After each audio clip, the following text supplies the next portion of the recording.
सभी साथियों को क्रांतिकारी जय भीम। और जितने भी साथी ऑनलाइन हैं वो साथी साथ के साथ इस फेसबुक लाइव से जुड़े। जैसा कि मैंने आप सभी साथियों को अवगत कराया था कि मैं 8 बजे अपने फेसबुक पेज से लाइव आप लोगों के बीच में रहूंगा और मैं 10 मिनट देरी से हूं। सभी साथियों से माफी चाहूंगा और सभी साथी सबसे पहले ज्यादा से ज्यादा संख्या में इस लाइव वीडियो से जुड़ें और ज्यादा से ज्यादा संख्या में इस लाइव वीडियो को शेयर करें। सबसे पहले आप सभी साथियों को क्रांतिकारी जय भीम, नीला सलाम, जय भीम आर्मी और बहुजन समाज में जन्मे सभी महापुरुषों को कोटि कोटि नमन करते हुए मैं आप सभी सम्मानित साथियों का सम्मान करते हुए फेसबुक पेज के माध्यम से आज अपनी बात रखने के लिए आप लोगों के बीच में आया हूं। लगातार कई दिनों से जिसमें हमारे साथी भी संघर्ष कर रहे हैं, कई दिनों से 2 मामले सामने आ रहे हैं और उन दोनों मामलों पे मैं आप लोगों के बीच में लाइव आया हूं अपनी बात रखने के लिए। तो सभी साथी पहले ज्यादा से ज्यादा संख्या में इस लाइव वीडियो से जुड़ें और सभी साथियों से मैं आपका भाई रिक्वेस्ट करता हूं कि सभी साथी इस लाइव वीडियो को ज्यादा से ज्यादा शेयर करें और शेयर करते रहें इस वीडियो को। मैं अपनी बात रखने से पहले जो मेरे जिन दो मुख्य जी जय भीम टिंकू भाई, जय भीम। जो 2 मेरे मुख्य कारण हैं जिन पे मुझे अपनी बात रखनी है, जो साथी जय भीम से अभिवादन कर रहे हैं उनको मेरा क्रांतिकारी जय भीम। जिन 2 मुख्य बातों पर मुझे अपनी बात रखनी है, सबसे पहले मैं उन पे बात ना रखते हुए आज आप लोगों को अवगत करा दूं। फेसबुक के माध्यम से आपको पता भी चला होगा कि तपोवन श्रीनगर से जिस तरह से ग्लेशियर फटा, ग्लेशियर फटने के कारण पानी का बहाव तेज हुआ और उस पानी के बहाव के तेज होने से जो आसपास ग्लेशियर के आसपास के गांव थे वहां पर पानी भरा, जिससे बहुत ही जानमाल की हानि हुई, जिसमें अभी जो है उत्तराखंड सरकार अभी आकलन नहीं लगा पाई कि इसमें कितनी जानमाल की हानि हुई है। तो आशा करते हैं और गुरु महाराज बाबा साहब डॉक्टर भीमराव अंबेडकर साहब, संत शिरोमणि सतगुरु रविदास जी महाराज जी से प्रार्थना करते हैं कि इसमें सभी सकुशल हों और जो व्यक्ति इस आपदा से प्रभावित हुआ है उसे इस आपदा से जो प्रभावित हुआ है, जिसे इस आपदा से क्षति पहुंची है, दुख पहुंचा है, उसे दुख सहन करने की शक्ति प्रदान करे। बस मैं इतना कहना चाहता हूं साथियों, इस फेसबुक के माध्यम से 2 बातों पर मैं लाइव आया हूं। सबसे पहली बात मेरी, हमारे जवालापुर के क्रांतिकारी साथियों ने जिस मामले को लेकर ज्ञापन भी लगाया, पूरे हरिद्वार जिले के अंदर, अगर मैं जितने भी पूरे हरिद्वार जिले के अंदर चौक हैं और उन चौक पर जितनी भी प्रतिमाएं लगी हैं, उन प्रतिमाओं में जिस प्रकार से हमारे साथियों ने ज्ञापन दिया, रानीपुर मोड़ पर एक चौक है और उस चौक पर जवालापुर कासावान मोहल्ला क्रॉस करते ही चौक है। उस चौक पर सुना जा रहा है कि कुछ संघी मानसिकता के लोग उस चौक को दुर्गा चौक बनाना चाहते हैं, जबकि वो मुस्लिम बाहुमूल्य क्षेत्र में आता है। और हमारे साथियों ने उसमें मांग की, हमारे साथियों ने आवाज बुलंद की कि उस चौक को एक बहुत ही सम्मानित व्यक्ति के नाम पर वो चौक बनाया जाना चाहिए। इस देश का सम्मान, स्वाभिमान जिन्होंने जिंदा रखा और अपनी कलम की ताकत से इस देश को पूरे विश्व में एक नई पहचान दी, डॉक्टर एपीजे अब्दुल कलाम साहब, उनकी प्रतिमा उस चौक पर लगनी चाहिए और वो चौक डॉक्टर एपीजे अब्दुल कलाम साहब के नाम से वो चौक बनना चाहिए। हमारी मुख्य मांग उत्तराखंड सरकार से यही है। अब आज बड़ी आपदा उत्तराखंड में आई है, हम बहुत ही दुख प्रकट करते हैं, खेद प्रकट करते हैं, लेकिन इसके साथ साथ में हम उत्तराखंड सरकार से यही मुख्य मांग करते हैं कि जिस प्रकार से पूरे जिले हरिद्वार में, चाहे वो विश्वकर्मा चौक हो, चाहे वो किसी भी महापुरुष के नाम पर चौक बनाया गया है, हम सभी महापुरुषों का, चाहे वो किसी भी जाति धर्म समुदाय से संबंध रखते हो, हम सभी महापुरुषों का सम्मान करते हैं। बस अपनी बात रखना चाहते हैं, उत्तराखंड सरकार के संज्ञान में ये बात लाना चाहते हैं कि उत्तराखंड सरकार इस बात पर संज्ञान ले और जिस चौक को दुर्गा चौक के नाम से बनाया जा रहा है, उस चौक को भारत देश के एक बहुत ही सम्मानित व्यक्ति भारत देश के बहुत ही सम्मानित व्यक्ति, मिसाइल मैन के नाम से जाने वाले व्यक्ति डॉक्टर एपीजे अब्दुल कलाम साहब के नाम से उस चौक की मांग हुई है और वो चौक डॉक्टर एपीजे अब्दुल कलाम साहब के नाम से बनना चाहिए, हमारी मुख्य मांग है। और एक विशेष बात और सुने, इस मामले को लेकर 10 तारीख में हम सभी साथी, ये जो दुर्गा चौक बनाया जा रहा है, जो हम चाहते हैं कि ये डॉक्टर एपीजे अब्दुल कलाम साहब के नाम पर चौक बनना चाहिए, तो इस मामले को लेकर हम सभी साथी 10 तारीख में हम सभी साथी जिला अधिकारी हरिद्वार यानी कि डीएम हरिद्वार से वार्ता करने वाले हैं, भेंट करने वाले हैं। तो जितने भी साथियों तक मैसेज पहुंचेगा 10 तारीख में ठीक 12 बजे हम डीएम कार्यालय मिलेंगे। सभी साथियों की फेसबुक पोस्ट से आपको बता दिया जाएगा। यही बात मैं आप लोगों के बीच में रखने के लिए लाइव हूं। तो 10 तारीख में समय आपको ग्रुप के माध्यम से, फेसबुक के माध्यम से बता दिया जाएगा, लेकिन 10 तारीख सभी साथियों के सहयोग से, जो हमने अपने साथियों से बात की, सभी साथियों के सहयोग से 10 तारीख का समय इसमें रखा गया है। 10 तारीख में डीएम साहब से वार्ता की जाएगी। फोन देना एक बार, अपना देना।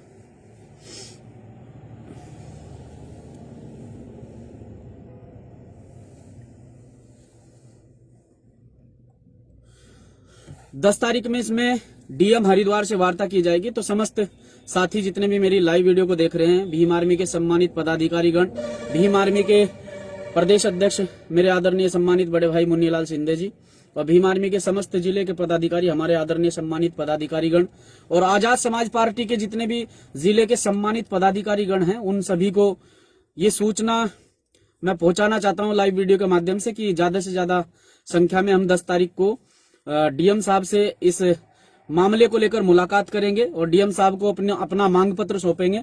दूसरी बात यह है, अभी एक मामला संज्ञान में आया, लगातार 2 दिन से एक अवैध वसूली चल रही है। अब वो अवैध वसूली किस प्रकार की है मैं बता देना चाहता हूं। देखिए, बिजली विभाग की तानाशाही देखिए, मैंने भी देखा है, 2-3 गांव के मामले मेरे भी पास आए हैं कि बिजली विभाग की तानाशाही देखिए। जिन लोगों के कनेक्शन 3-3 महीने पहले काट दिए गए थे, उन लोगों पर 3-3 महीने लगातार बिल आने के बाद भी, अब उन लोगों पर उन्होंने लगातार कनेक्शन कटने के बाद भी बिल भरा, 3-3 महीने बिल देने के बाद भी अब जो छापेमारी गांव-गांव जाकर की जा रही है, बिजली विभाग के कर्मचारियों द्वारा गांव-गांव जाकर जो छापेमारी की जा रही है, जिन लोगों के कनेक्शन 3-3 महीने पहले काट दिए गए थे, उनके यहाँ छापेमारी की गई। उनके यहाँ ऐसा कोई ठोस एविडेंस नहीं मिला जिससे वो कि बीच में उन्होंने लाइट का इस्तेमाल किया है। फिर भी उन लोगों पर जिनके कनेक्शन 3-3 महीने मीटर तक उतार के बिजली विभाग के लोग अपने साथ ले गए थे, जिनके मीटर तक उतार लिए गए थे, उन लोगों पर 3-3 महीने बाद, वो लगातार 3-3 महीने का बिल देने के बाद भी 3-3 महीने के बाद लगातार उन लोगों पर छापेमारी करके मुकदमे किए जा रहे हैं। ये सरासर गलत है। और ये ज्यादातर, अगर मैं आप लोगों को बताऊं कि ज्यादातर ये जो सिस्टम चल रहा है बिजली विभाग का, ग्रामीण क्षेत्रों में सबसे ज्यादा चल रहा है, क्योंकि ग्रामीण क्षेत्र के लोग ज्यादातर जानकारी नहीं रखते हैं, क्योंकि वो मेहनत मजदूरी करने वाले लोग हैं और वो अपनी मजदूरी करके अपने बच्चों का लालन पालन करते हैं, पेट पालते हैं। लेकिन ये वही लोग हैं, ये जो अधिकारी कर्मचारी गांव में पहुंच रहे हैं, ये वही लोग हैं जो गरीब लोगों का खून चूस कर आगे बढ़ते हैं। मैं स्पष्ट कर देना चाहता हूं कि छापेमारी करते हैं, छापेमारी के नाम पर फिर उनसे अवैध पैसा वसूल करते हैं, उनसे पैसे की मांग करते हैं। ये सरासर गलत है। एक 400-500 रुपए की दिहाड़ी मजदूरी वाला व्यक्ति कैसे आप लोगों की डिमांड पूरी करेगा? आप उससे 5,000 10,000 की डिमांड करते हैं और अगर वो आपकी डिमांड पूरी नहीं कर पाता है तो आप उस पर मुकदमा कर देते हैं। ऐसे बहुत सारे मामले जहां पर मैं रह रहा हूं, ढंडेरा, मोहम्मदपुर, मोहनपुरा, ऐसे बहुत सारे गांव हैं जहां से ये कंप्लेन आ रही हैं और बहुत ज्यादा दिक्कतें बिजली विभाग के द्वारा लोगों के सामने खड़ी की जा रही हैं। मैं तो ये अपील करता हूं कि अगर आप अपनी जगह सही हैं और बिजली विभाग का कोई भी कर्मचारी आप लोगों के बीच में जाकर आपसे गलत वसूली करता है तो तुरंत आप हमारे नंबर पर कॉल कीजिए, हमारे कार्यकर्ताओं के नंबर पर कॉल कीजिए, फेसबुक के माध्यम से आपको मिल जाएगा। तुरंत आपको सेवा उपलब्ध की जाएगी, उन बिजली के कर्मचारियों से सवाल जवाब किया जाएगा। अगर आप हमारे पदाधिकारी गणों को कॉल करने में सक्षम नहीं हो पाते हैं समय पे, तो आप उनसे सवाल कीजिए कि आप ये किस प्रकार की वसूली हमारे क्षेत्र में आकर कर रहे हैं। जब 3-3 महीने पहले हमारे कनेक्शन काट दिए गए हैं, तो अब 3 महीने बाद ये कौन सी अवैध वसूली है, जब हम लगातार बिल दे रहे हैं। लगातार बिल देने के बाद भी आप क्षेत्र में आकर, गांव में आकर अवैध वसूली कर रहे हैं। और अगर आपको पैसा नहीं दिया जा रहा है तो फिर तुरंत जाकर उस व्यक्ति पर, उस कंज्यूमर पर आप मुकदमा करा देते हैं।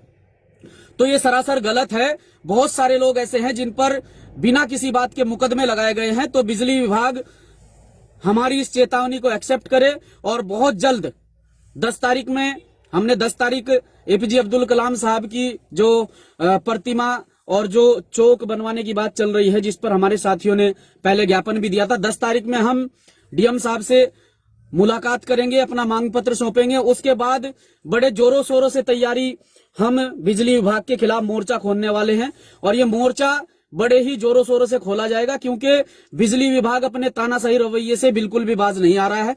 और मैं तो इतना कहना चाहता हूं कि अगर आपके साथ में कोई भी बिजली विभाग का कर्मचारी, अधिकारी अगर बदतमीजी करता है तो आप उसका जवाब बदतमीजी से दीजिए, कोई फर्क नहीं पड़ता है। क्योंकि जब आप समय पर बिल जमा कर रहे हैं, आप समय पर पैसा जमा कर रहे हैं, तो ये जो घूसखोरी करने के लिए आपके गांव में आ जाते हैं, आपसे पैसा वसूल करते हैं, अवैध वसूली करते हैं। तो अवैध वसूली के नाम पर अगर कोई आपसे पैसा मांगता है तो तत्काल उसे जवाब दीजिए। आपके हाथ पैर सलामत है, मजबूत हैं, तो आपके ये हाथ पैर उन्हें जवाब देने के लिए ही हैं, खाली घर पर बैठकर बकवास करने के लिए नहीं है।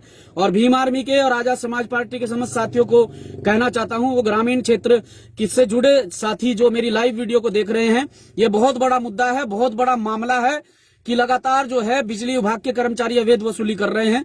तो ये अवैध वसूली पर रोक लगाने के लिए मैं आप सभी साथियों से कहना चाहता हूं कि आपके क्षेत्र में अगर गांव में कोई विजिलेंस की टीम आती है, पहले उनसे सवाल जवाब कीजिए कि जिस व्यक्ति ने 3 महीने का बिल लगातार जमा किया है और 3 महीने पहले आप लोगों ने उसका मीटर तक आप लोग उतार कर चले गए, उसके बच्चे 3 महीने अंधेरे में रहे, लेकिन उसने बिल दिया है, फिर उस व्यक्ति पर किस बारे में, किस आधार पर, किस एविडेंस के आधार पर आपने मुकदमा लगाया है। आपके पास ऐसा कौन सा ठोस सबूत है, कौन सा ठोस एविडेंस है कि वो व्यक्ति ने 3 महीने लगातार बिजली जलाई है।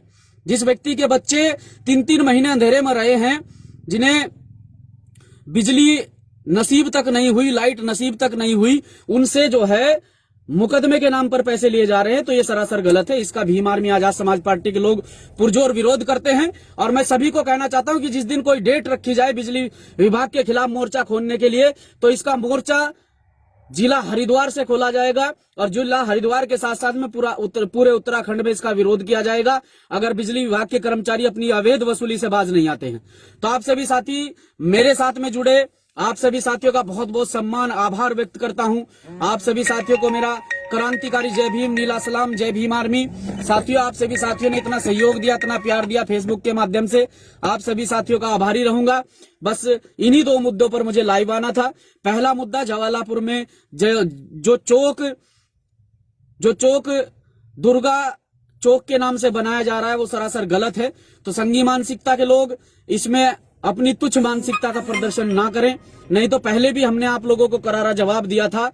जटवाड़ा पुल से लेकर रानीपुर चौक तक हम लोगों ने जो आंदोलन किया था, और उस आंदोलन में वहां 30 से 40 हजार लोगों की संख्या में आंदोलन हुआ था। तो यहाँ उत्तराखंड सरकार इस बात को संज्ञान में ले और हरिद्वार प्रशासन इस बात को संज्ञान में ले कि 10 तारीख में हम लोग डीएम साहब से मिलने वाले हैं, डीएम साहब को अपना मांग पत्र देने वाले हैं। उस चौक को एक बड़े ही सम्मानित, जिन्होंने इस भारत देश का मान, सम्मान, स्वाभिमान पूरे देश के साथ साथ में पूरे विश्व भर में बढ़ाया है, तो ऐसे व्यक्ति की, ऐसे महापुरुष की प्रतिमा लगाने में और ऐसे महापुरुष के नाम पर चौक बनाने में इन संघियों को क्या दिक्कत है, क्या परेशानी है।